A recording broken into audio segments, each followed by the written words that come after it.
زمان كان المطبخ فيه دولاب واحد وفيه كل المواعين وبيطبخوا ليل نهار.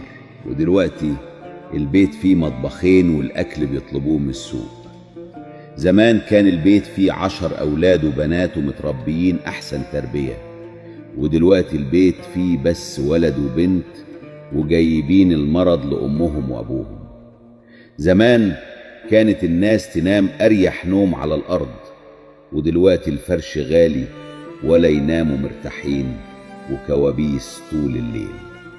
زمان كان البيت فيه تلفزيون واحد وقناة واحدة ونعرف أخبار الدنيا، ودلوقتي كل غرفة فيها تلفزيون و1000 قناة ولا حد يعرف عن التاني حاجة. زمان ما كانش حد يعرف حاجة عن الصحة واللياقة وكنا أصحاء وفي أفضل حال، ودلوقتي الكل بيتكلم عن الرياضة و3/4 الناس تعبانة. زمان كانوا يذاكروا على لمبة جاز ويتعبوا عشان الشهادة، لا حفلات ولا هدايا وبرضه كانوا فرحانين. ودلوقتي الأم والأب بيذاكروا للعيال ويجيبوا مدرسين وفي الآخر مفيش فايدة.